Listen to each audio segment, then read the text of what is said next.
Today's video is sponsored by SaneBox. SaneBox is the easy and all-in-one tool to help you keep your email inbox clean.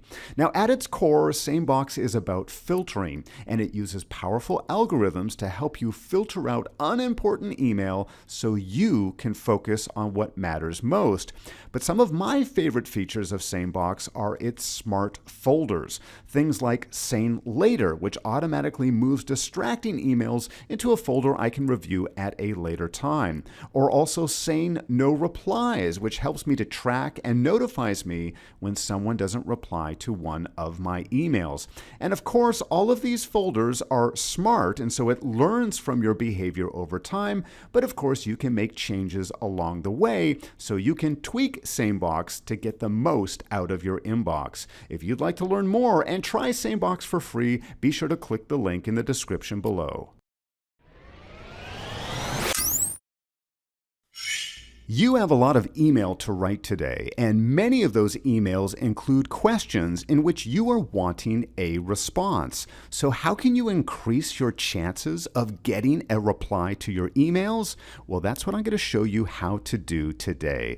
Hello everyone, Scott Friesen here at Simpletivity, helping you to get more done and enjoy less stress. And today I want to share with you 4 tips, 4 steps to help you increase your chances of getting an email reply. And we're going to get things kicked off with, of course, the subject line. Now, sometimes we are too brief with our subject line, and you want to make sure to take just a few seconds to make sure that your subject line is optimized, because if someone doesn't open up your email, well, you can guarantee you're not going to get your response. So 2 things to keep in mind with your subject line. Number 1, you want to be specific so that the person receiving your message knows exactly what you're talking about or can guess what the contents are going to be within that email.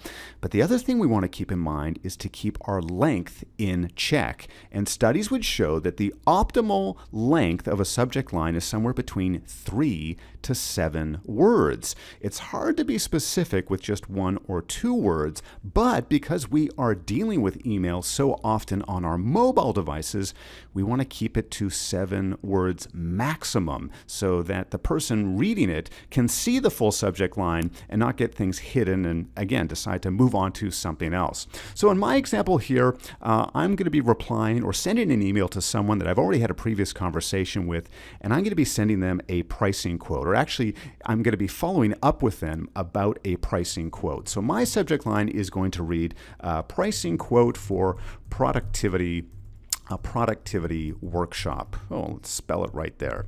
So very detailed, of course, here.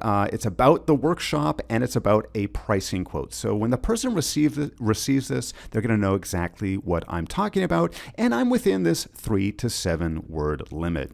Now, moving on to the body of the message itself. Now, depending on who you're speaking with, the topic, and so forth, I could go through so many different examples here. You're going to know how to write the optimal message, at least what words to include within your message. But just like we saw that there was an optimal length for a subject line, studies have also shown that there's an optimal length for the body of your email message. And that's somewhere between 50 and 125 words. Now, keeping your message below 125 words probably makes sense, right? You want to get to the point, and so that that person doesn't have to sift through 3 or 4 paragraphs to find out what you're asking or what you're needing. But you also want to make sure not to be too brief, because when we send emails that are only 1 or perhaps 2 sentences in length, studies have also shown that people sort of scoff at them and they don't consider them very weighty or that they are very important. If it's just 1 or 2 sentences, maybe this could have been included in a text or instant messaging. Often we won't give them the weight that they deserve. So you want to shoot for about a 50-word minimum, but also a 125-word maximum.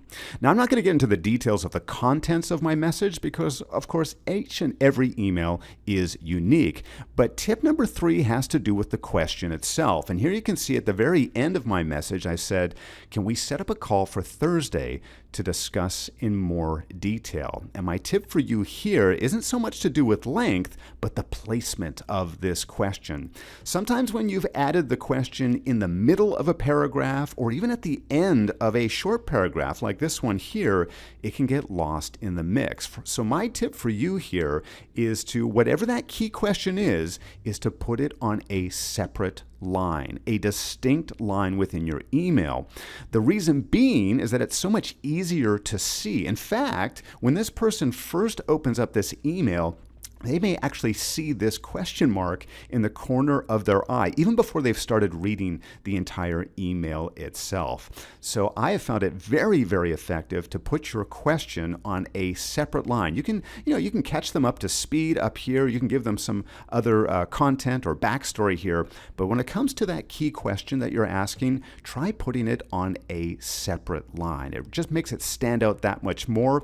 Studies have also shown that we tend to reopen and touch an email multiple times. And so instead of getting caught up to speed as to, what is the question or what do I need to do with this email, make it easier for the receiver that they can see that question on that separate line. Now I can hit send at this point and hope that I get a reply to this email, but there's one final step, one final tip I want to share with you, and that has to do with your sign off. Now sometimes we sort of scoff and don't think that sign offs mean a great deal, but there's a lot of interesting research that would tell us otherwise. Some people might say things like cheers or take care or maybe even thanks. And thanks isn't too bad, right? It's polite. That can often increase your chances.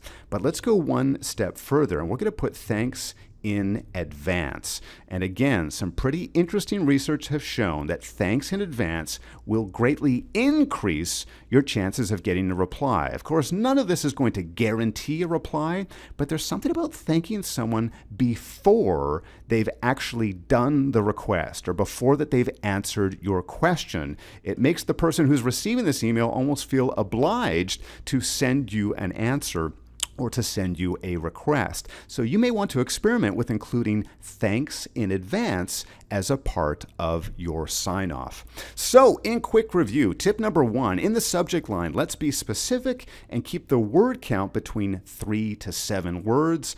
Tip number 2 has to do with the body and keeping our message between 50 and 125 words. In fact, here on Outlook, I can go up here and click on the word count and look at that, 63 words. I'm definitely within that particular range. Tip number 3 has to do with the question, and try putting it on a separate line. It makes it punch out and make it a little more distinct, easier for the reader. And last but not least, our sign off, thanks in advance, helping that person to hit the reply button and give us an answer or give us a reply to the question that we've been asking here. I hope you enjoyed today's video, and I'd love to hear your questions and further comments about getting replies within an email. Remember, being productive does not need to be difficult. In fact, it's very simple.